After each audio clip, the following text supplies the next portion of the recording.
Good evening and a warm welcome to everyone to a very special evening tonight.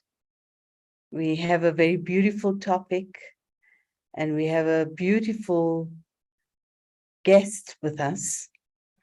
I hesitated to use the word guest because Sister Gopi is more than that to the South African family.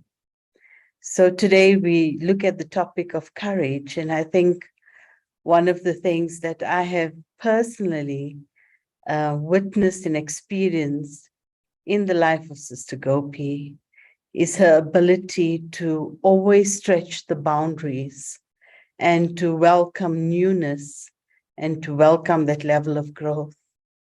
It's been such an amazing experience to see an individual who from their very young age had been brought up in a spiritual atmosphere, but an atmosphere that was user-friendly to the needs of the present time. And I think today that kind of blend is such a beautiful way for the energy of spirituality to grow. And so Sister Gopi, originally a child of Africa, born in Mombasa, and then went to the UK and continued her studies there. But from the year 1992, it was a very beautiful time in her journey where she had given a lot of that time towards her own spiritual growth, but in the journey of that growth was able to bring benefit to people around the world. She's natural, she flows in a powerful way. She's an international speaker, but I think at the heart, what gives her power is that she's a very yogi soul. She has deep love for honesty, deep love for God, and deep love for humanity. So I'm sure today, as we embrace this very powerful topic in the company of Sister Gopi, do enjoy, but at the same time, feel comfortable. She loves questions and she's always available to stretch you and stretch the self also in a way. So warm welcome, Sister Gopi, and enjoy. Thank you.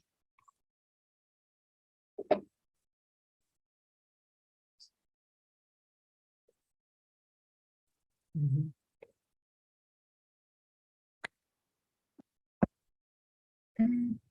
Hello and good evening to everyone, and thank you for joining online this evening.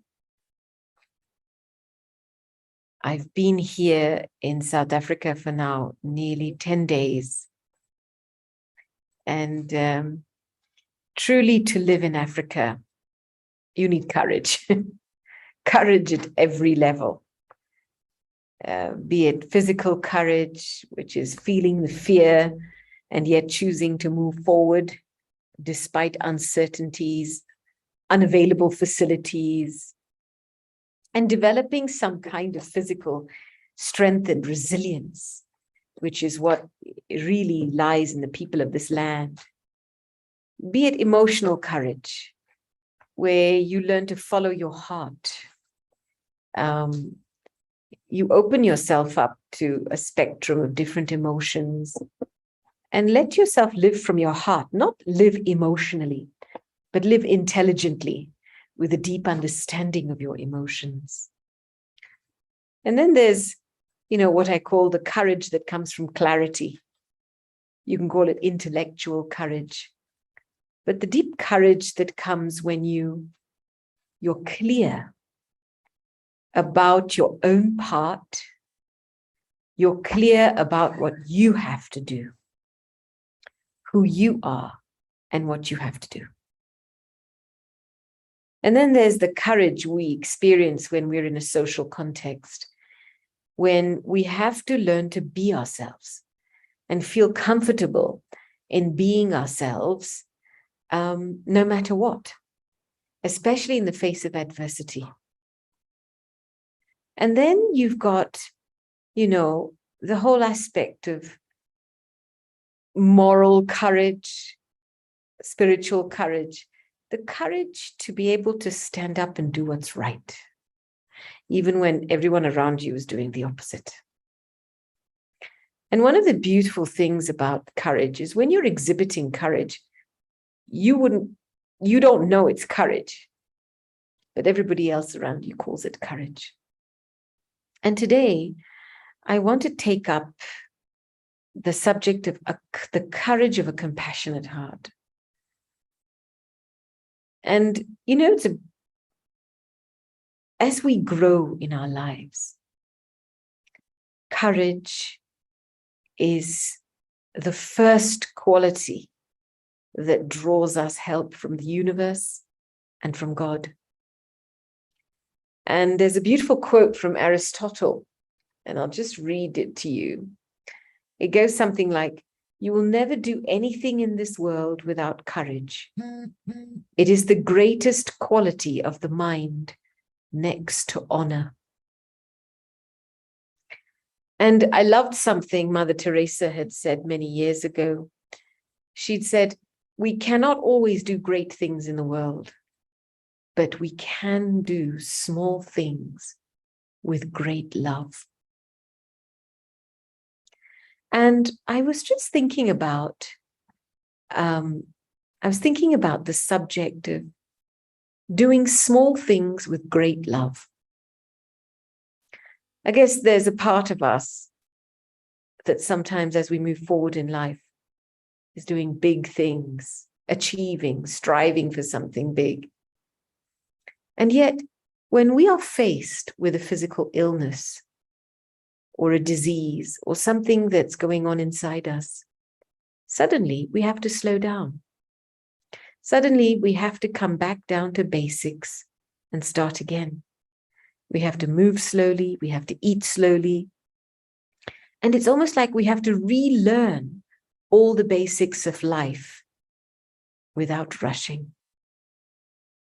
So I was deeply touched by this quote from Mother Teresa, that as we learn to infuse the small acts in our life with love, we slowly begin to expand our capacity to give and receive love. Because, sometimes on the journey of being with others, being in difficult situations, facing adversity, we need to cultivate a big heart. Because if we don't cultivate a big heart, we can't flow with what is coming with us. And then we start to experience something that I call compassion fatigue. You've reached a limit to how much you can help yourself and how much you can help someone else. And that is a capacity issue. It's not that you don't want to, but there's something that needs to shift inside so that you can just go that one step further and build your capacity to remain open, accommodating, and understanding. It's interesting how we tend to put a lot of things into one pot. We talk about sympathy, empathy, compassion. And while sympathy is feeling sorry for someone's sorrow, empathy is letting yourself feel that sorrow, empathizing. Yes, I understand how you feel. But compassion, a compassionate heart will go one step further to finish that sorrow. Now, most of us do sympathy and empathy well, but compassion is a different story, because compassion is rooted in finishing all barriers of judgment in my heart. Sometimes this word compassion, in Hindi, we use the word daya.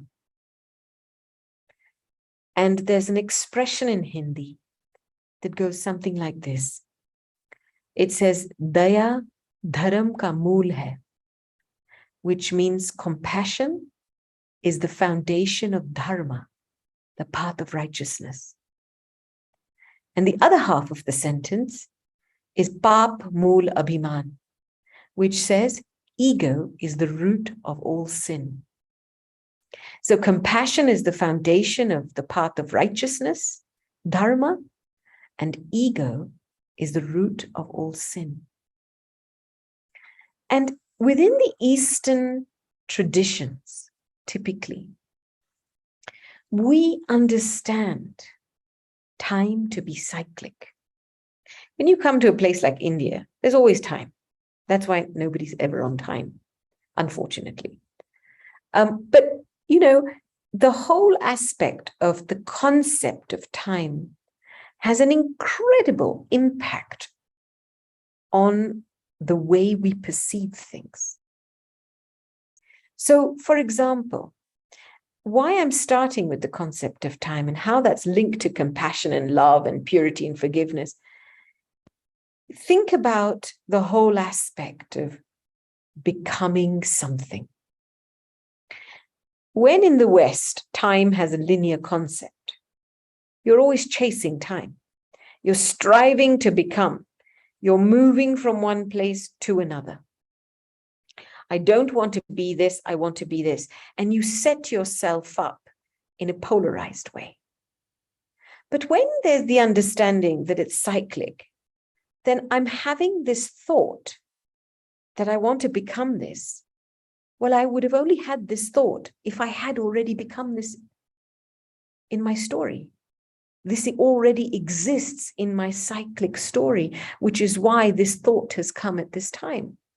So I take a much more relaxed approach to my own efforts in my life that, hey, if this is the thought I'm having, this is what I want to become. And I'm talking about this in relation to developing your character, your internal spiritual efforts, your internal mental efforts, whatever it is you want to become in your life. I'm not talking about ambition. Ambition is edged with ego. And that comes where it divorces you from your set of values and from the core purity and sincerity of who you are, where you will do anything to fulfill your ambitions. I'm talking about a genuine sense of how do I see myself? What do I see myself becoming? And so when you understand that time is cyclic, you start to actually realize that the thoughts I'm having now about myself, they must have already been accomplished. I remember being in India and I was running a big retreat. And as I was driving towards the retreat center, I kept having these thoughts, I hope it goes well, I hope it goes well. And I just stopped. And I thought, well, if you're having this thought, I hope it goes well, it means it went well. So just relax. And I realized how when you understand that everything is cyclic and it's already in your story, then you just wait for it to emerge again. You just wait for it to come back again. So there's so much more patience in your journey. There's so much more relaxed feeling in your journey, and you act from a place of greater faith and trust inside you. And inevitably, as you wait, you remain at peace, relaxed inside you. That creates the environment to bring the very best out of you. Now, let's say we've made mistakes, and we all make mistakes in our lives. All of us have made some form of mistake. When I've made a mistake, what do I do with that? Do I hold on to it and flagellate myself with it? I made the mistake. I'm this mistake. I'm not worthy. I'm this. And then if time is linear, then to get to a point where your virtuous feels very far away because you're attached to your mistake here. And then it's a real effort and you end up self-sabotaging yourself in this journey because you haven't let go of the mistake you've made. And it's like you're so identified with it in the linear context, but in the cyclical context, okay, I've made a mistake, but the next moment's new. I can change it. I can let go. I can move on. time will take that moment away from me. And so can I not move forward with time? And I think sometimes the thing that we have to realize in learning from our mistakes is the ego that made us make it in the first place. Until we realize the subtle ego that makes us make a mistake, you can never learn from your mistakes. And inevitably, the thing about the ego is it's catch-22, because what it does is it makes you make the mistake, but at the same time, it locks your intellect and it blinds you from the mistake you've made. So you can go into denial. You'll create a story about everything around you, but it'd be very difficult to say, well, you know what? That is a mistake. That is not something I want to do or I want to be. So there's some very deep work to be done to self-realize our subtle egos. And this is where self-compassion steps in.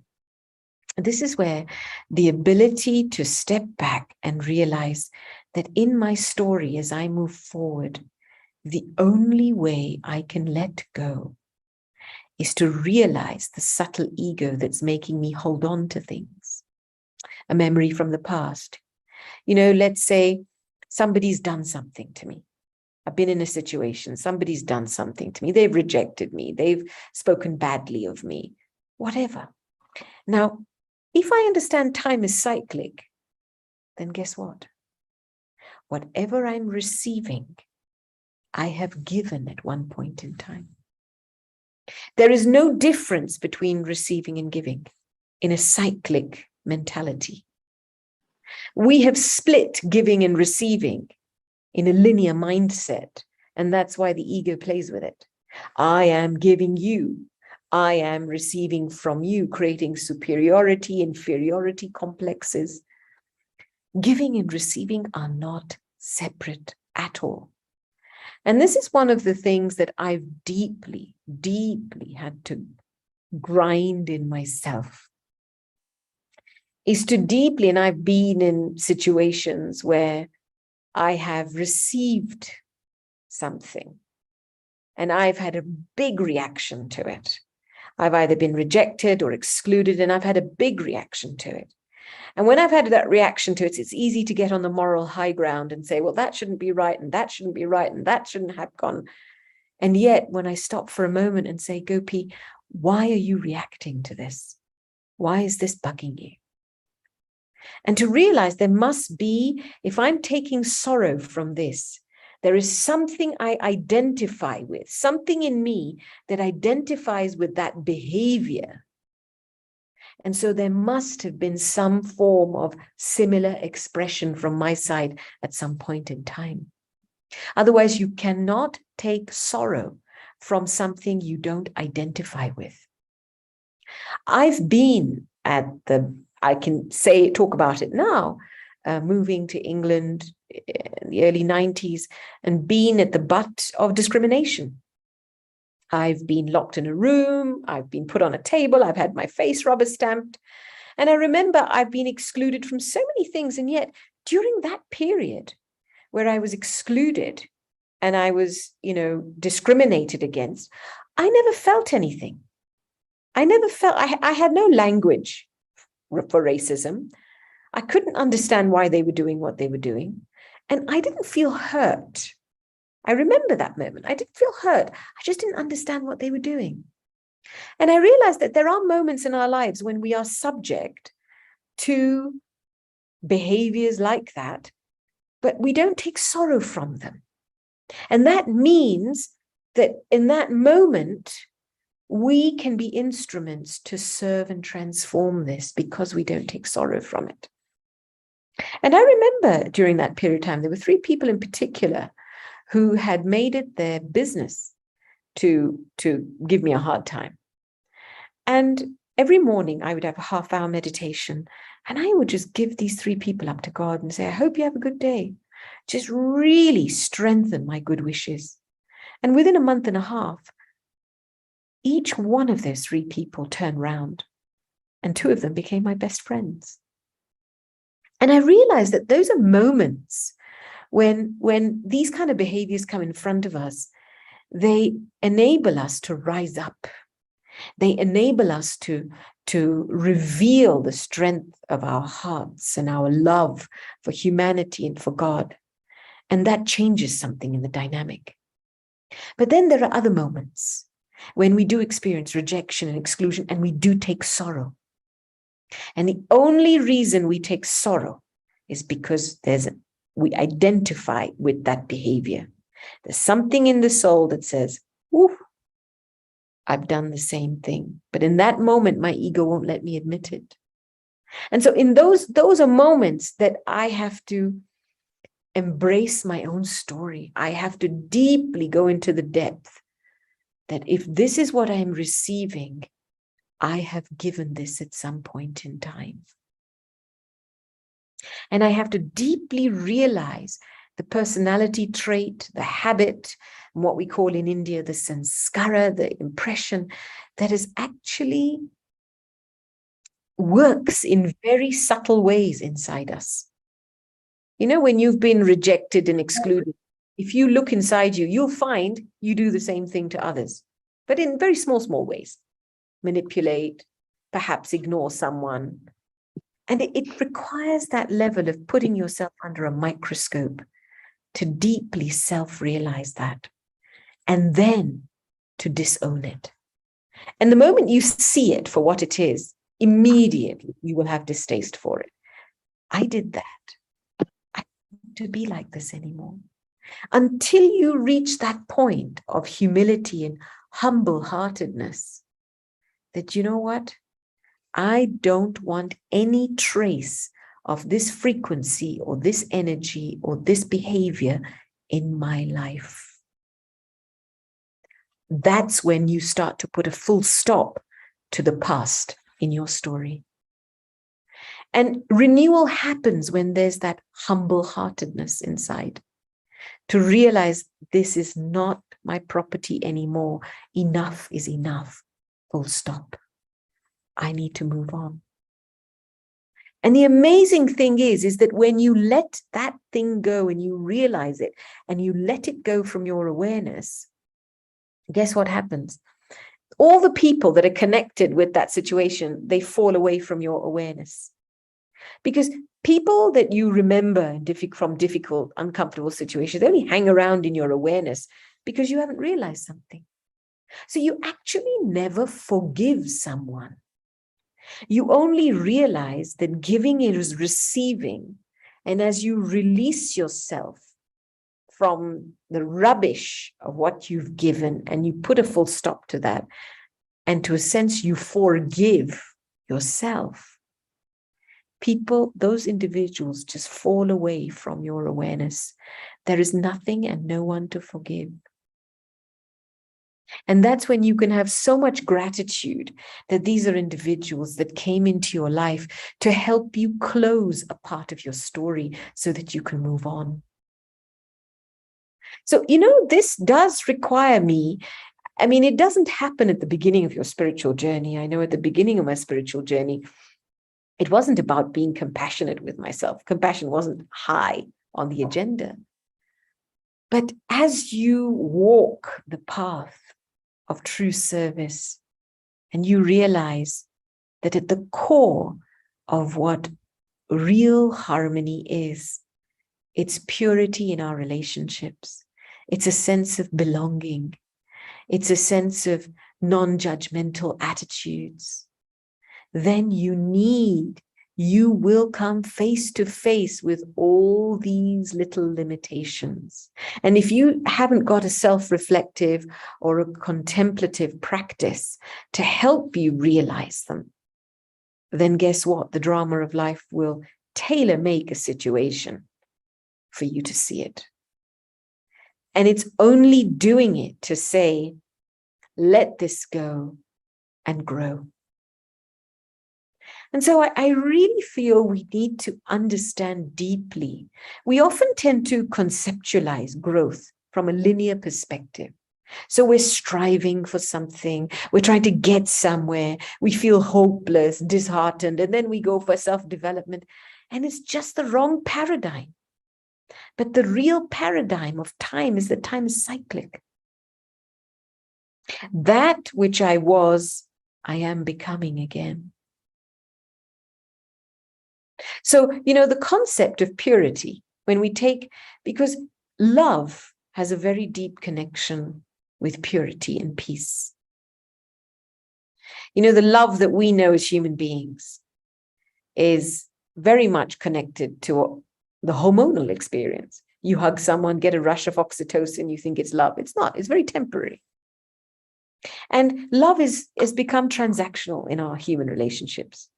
You give love, right? From the linear mindset, you give someone love, and then it's transactional. Well, I've given you this, so you have to give me this. So that kind of love, the hormonal love, sets you up for expectation, sets you up to fail. And that's why they say you fall in love. Because ultimately it creates an addictive mindset, the hormones that get dopamine, that gets fired off in your brain, and you start having unrealistic expectations of the person you're in love with. It's like you think they're Superman, they can do everything. Why can't they do this for you? And yet, in the spiritual world, love isn't a transaction. Love is a state of being. I am being loving no matter what. It's like the sun shines no matter what. You can be sitting in your room, covering the curtains. The sun's not going to complain. Why are you sitting in your room and I'm giving so much light? It is what it is. Its job is to shine. It shines. Its job is to rise. Its job is to set. It does its work. And so when we cultivate our spiritual self-awareness at a very deep level, we learn to be loving no matter what. And that capacity is what sustains true compassion and takes us beyond the fatigue that we experience. Because the fatigue only sets in because of a transactional mindset. And yet, when you just for a moment step out of the human transaction, step into yourself as the soul in this wheel of time, right? Then suddenly everything can flow. Yeah. You're not waiting for someone to give you love before you feel love or give love, but you can start being loving. Now, at the foundation of compassion is also what I call mercy. And mercy has its roots in knowledge. Mercy, compassion has its roots in understanding. But understanding what? Understanding the reality of what something is. My father is currently in hospital and has been in hospital for a month and a half. And the other day, he was supposed to be discharged and suddenly had a relapse. He's an ex-cancer patient. He's had, can't move his upper body anymore because of the after effects of radiation. And as a result, he's had multiple chest infections, which gave him a heart attack. He's been on antibiotics. And the other day, as they took everything off, he relapsed again. And it was interesting that I thought to myself, I'm sitting here in South Africa, he's there, my mother's there, and how can I help him? And at one level, if you just look at it at the physical level, you can feel quite helpless because how much can you do physically for someone? But we have this amazing capacity beyond the physical, that's spiritual, that is vibrational, that doesn't need distance. It just needs the purity of our thoughts and the purity of our hearts to do its work. So I sat down for meditation for half an hour when I heard the news. And I thought, well, I can't be with him physically, but I can definitely be with him vibrationally. And as I sat down and I went into a space of deep meditation, invoked God, invoked the soul, invoked my father, and I could just feel God's love reaching that soul. And it was such a bigger experience than being with him physically.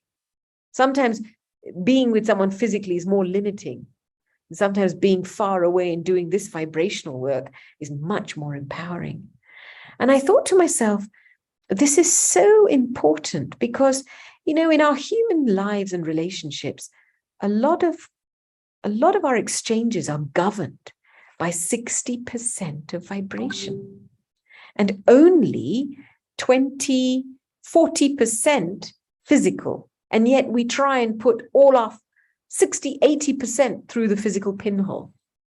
And that's why we always feel like we're never doing enough for someone, because we're always trying to look at it from the physical dimension. And that's a very limiting dimension. And so for me, this expanding my capacity to be compassionate means I have to exercise this powerful mindset of good wishes. I have to give time to serve with good wishes. Good wishes through my mind, good wishes through my attitude, good wishes through my heart. And then it's like you shift away from the tendency to people please. People please is a human addiction. It's like you look for approval. You want to you please someone to make them happy, or you do something to please somebody, and all you're wanting is some kind of validation in return. Right? It's not pure people pleasing. It's human addiction. You're seeking your own validation in someone else's happiness. And that's never sustainable. And at the end of the day, no matter how much you do for someone, they don't end up appreciating it either. They won't even say thank you. So how do you conduct yourself so that you can remain happy, focused, loving, and yet influence with that vibration in your environment? Ultimately, every individual has to go through their own story. Whatever their karmic pickle is, they have to. And that's the second understanding to realize, is that I cannot fix anyone else's problems. Because that is a very subtle dimension of the ego that makes us make mistakes. Is we think we can solve somebody else's problems. I mean, each human soul is such a complex mix of karmic stories and histories. How can you possibly enter that and think you can fix it? And that's what the ego does, is it blinds us to the unlimited nature of this spiritual human in their own wheel of time, and we step in thinking we can control their lives. So, when you strengthen your spiritual capacity, you learn how to be an example. You learn how to be a support without interfering into people's karmic stories. And yet, because of the way you are, because of remaining virtuous, because of remaining courageous, because of remaining humble, your virtue is an intelligence that they learn from. Your state of being virtuous activates their conscience, and it makes them realize what they need to be in their life. So this capacity, increasing this capacity to serve with good wishes and be an example of virtue, is essential in continuing to maintain the courage to remain compassionate. You can't sustain a compassionate heart with strategy. It has to be a life of virtue that sustains compassionate acts, acts that can finish someone's sorrow like this. You don't even know it. You can, in that moment, in an act of virtue, somebody could be looking at that and be so inspired. A smile can bring light to someone's day in that moment. You may not know it, but a compassionate heart has the deep will and intention with all of their being to uplift others. And before all of their being can uplift others, they have to integrate inside. To have a compassionate heart and to be an instrument that enables people's sorrow temporarily to be relieved or to be finished requires you to be very integrated inside. Mind, thought, word, action, mind, body, spirit. And when you are integrated inside, you become a powerful instrument for the universe and a powerful instrument for God. And it's that experience of being aligned with something much bigger than yourself that allows you to be a force to make the impossible possible.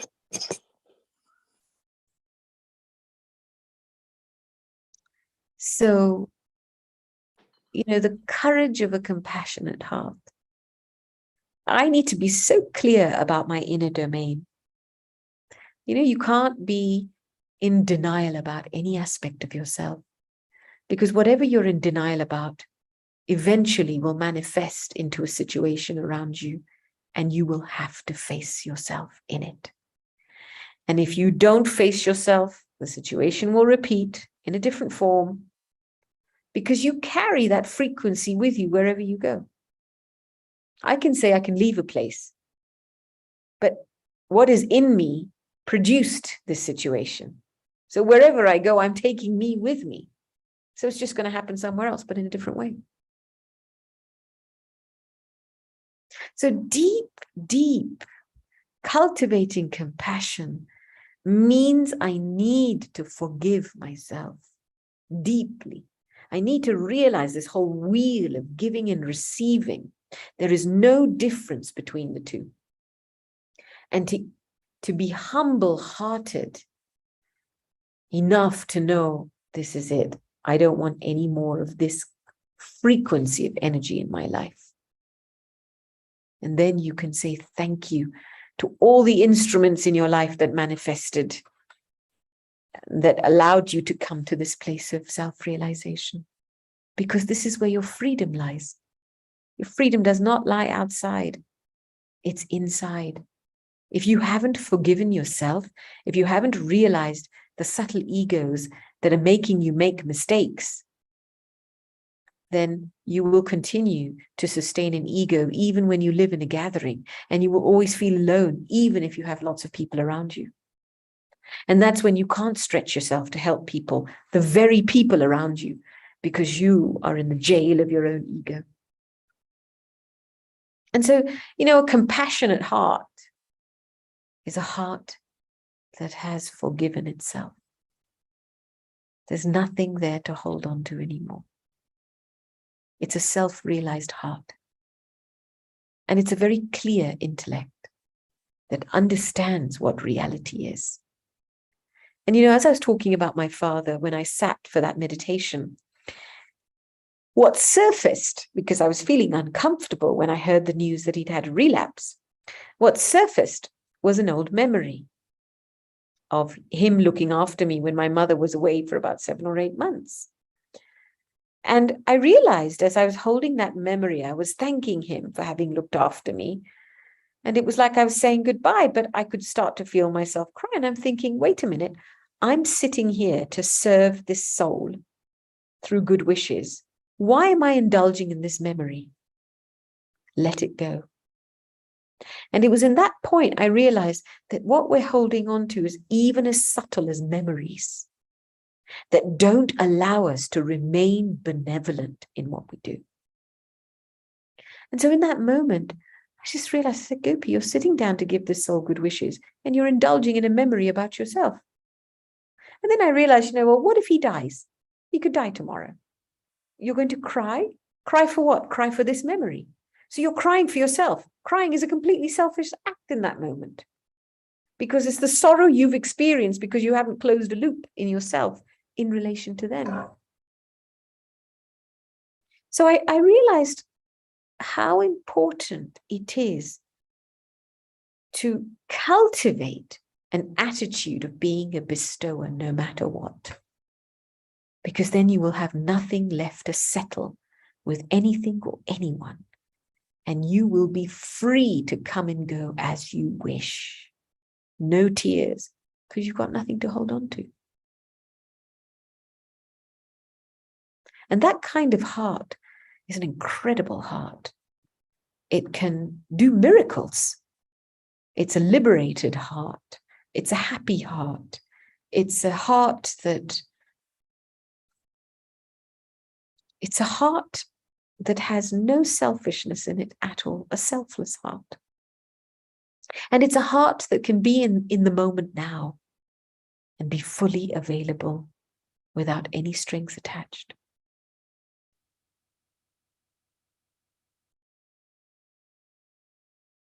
So I want to stop there because it's almost 7:45. And I'm not sure who's moderating, but maybe if any of you have any questions. I've taken this topic up in a very specific way. I've linked it to forgiveness because I've especially thought about how important building the capacity of our heart to give and receive love is. And for that, we need to realize the barriers that halt that flow inside. And then God's mercy and compassion can do its work. So if anyone has any questions or comments, now is the time.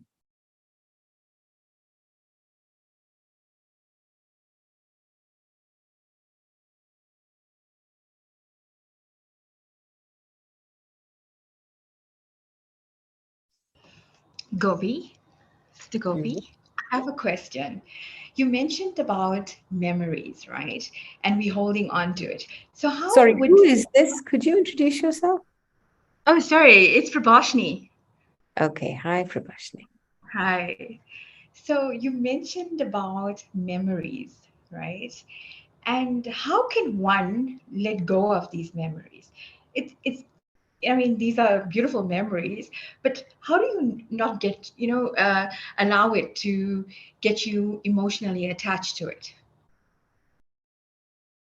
I mean, good memories are aligned with our goodness. So we don't remember good memories as such unless we sit to remember them, focus on them. Because good memories share a common frequency with the essence of who we are. But the ones that you tend to remember a lot without wanting to are the ones in which you've taken pain or sorrow, or you've acted out, or you've, acted out something that's not in resonance with your spirit. That's what you'll remember. And those are the things, they just hang in your awareness. You try to move forward, but they're just hanging around up here. And I think it's the first step is just, oh, okay, why has this memory come up? What am I still holding on to that's keeping this alive inside me? That's the first question. And begin a very simple inquiry, and you will come to the realization that what you're holding on to is something very silly. When I was sitting with my father and I remembered this memory of him looking after me as a child, and I thought, what brought this memory up? And why do I feel teary as I remember this memory? And I realized I was still identifying myself with that 7-month-old baby. And I said, but Gopi, I mean, you're almost 50, for God's sake, And I was with it. I was with the baby. So it's time to grow up. You're not a 7-month-old baby anymore. And I realized that there are certain things, especially about our core identity, that we have not let go.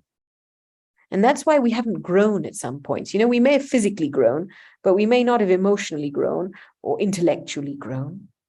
And so these memories are wonderful data that helps us to just realize, what am I holding on to that isn't relevant at this time? And just beginning that inquiry is really important. Now, supporting this process of letting go, you do need to have a very deep practice of meditation. You need to have your own practice of coming home to yourself and coming home to God, Because what that energy does and that practice does is it helps you let go of a memory quickly.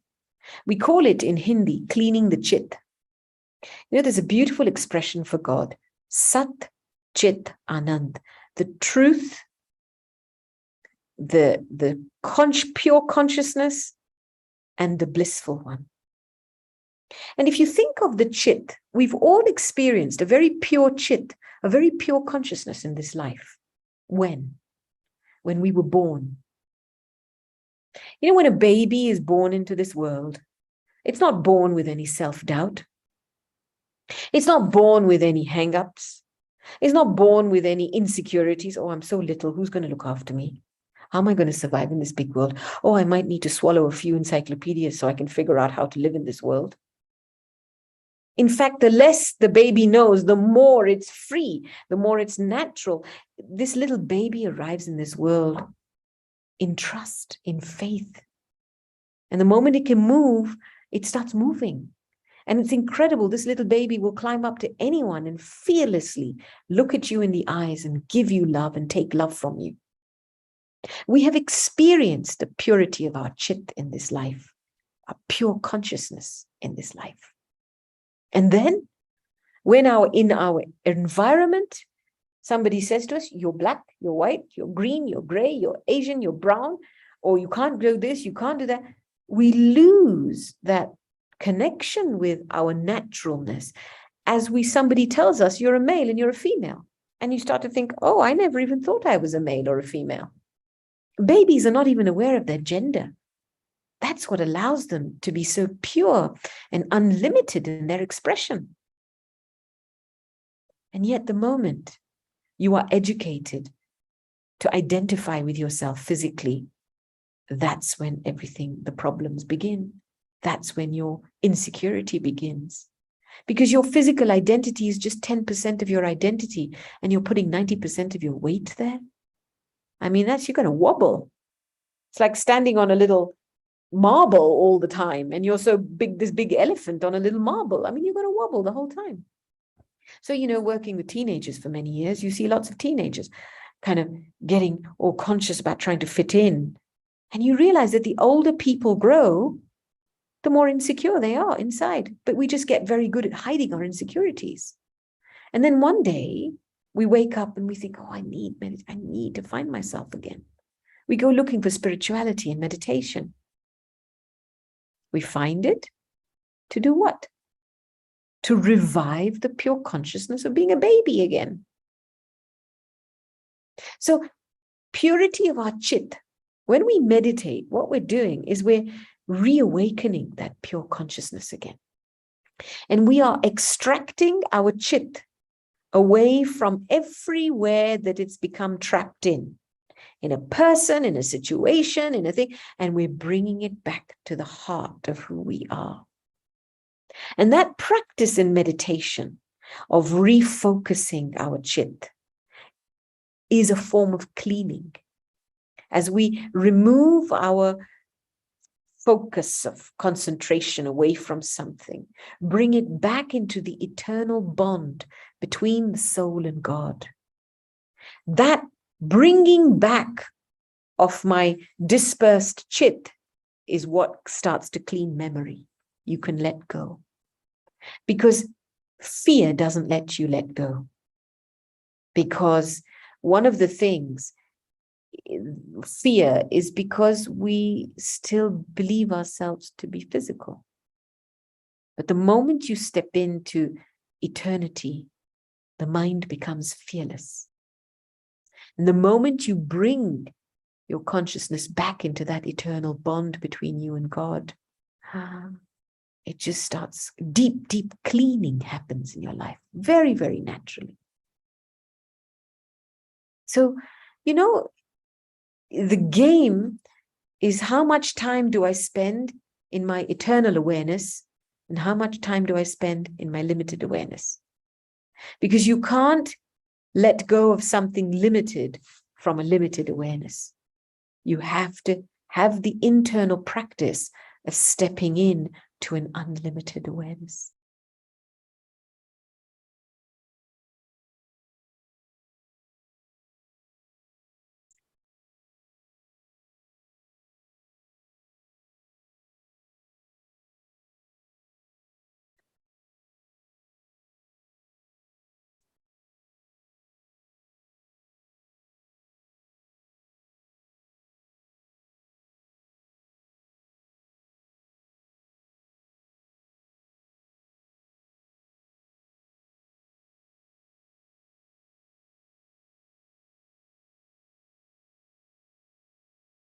So everybody's okay.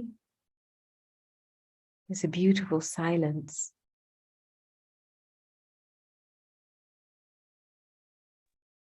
It's And I such a feel, richness everyone is absorbing, Gopi. yeah. So much depth and reflection. Wonderful. I just feel we're at a point in time where we have to close our story well. And I need to face myself and ask myself, how am I going to close my story well? With my head held high, not under any illusion of any kind, and fully self-realized.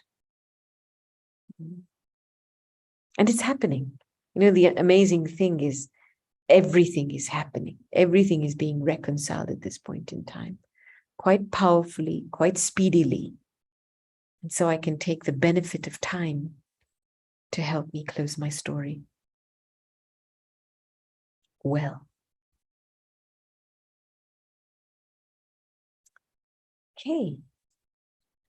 So is it okay to have a meditation now? The tea? Yes, Sister Gopi. Such a powerful line that you've ended off on, of closing my story well. I think this is the compassionate heart that holds the courage to be able to do that. It's very powerful.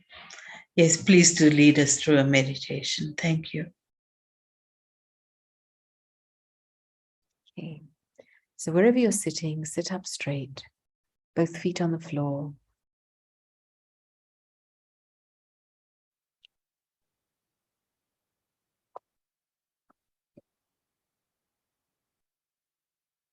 And let's just take these few moments to breathe. Breathe and enjoy the flow of our breath.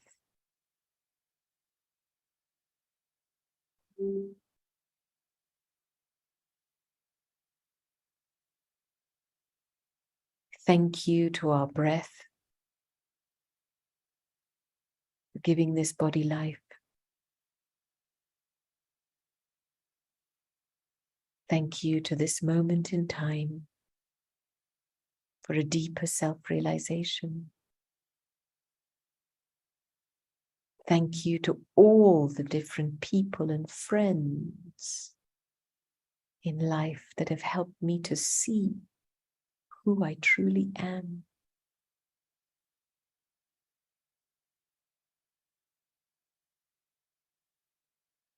And thank you to God for accepting me as I am. Whatever I am, however I am, I belong.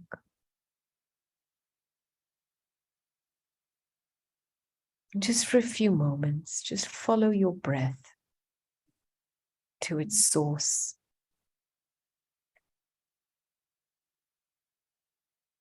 There's a very subtle pulse of energy inside. The spiritual being is very, very subtle, like a current of energy that gives every cell in this body life.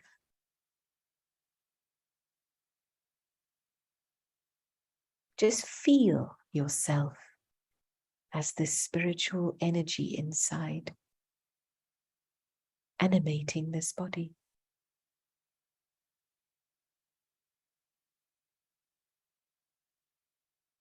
Feel yourself as this living energy inside.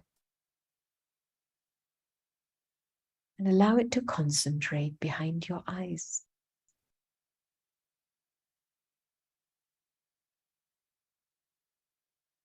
Almost taking a very subtle form of light.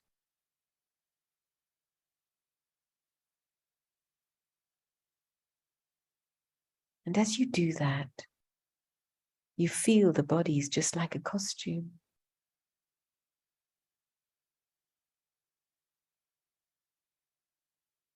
And just very slowly, you allow everything in the physical world to be as it is. your roles and labels, people, situations, they are what they are. And you allow yourself to concentrate into a space beyond them, beyond your physical human identity. You are a living light in the temple of this body.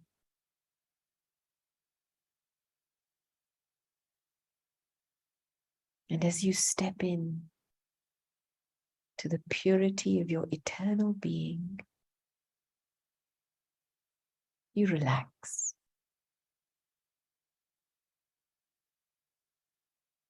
You have been through time. You are an eternal traveler. You have had so many human experiences. You are a rich treasure store.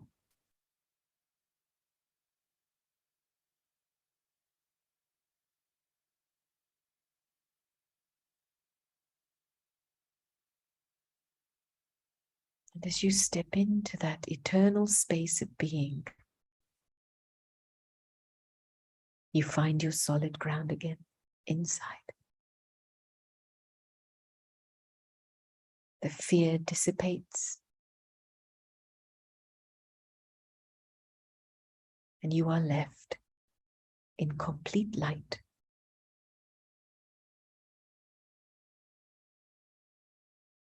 And silence.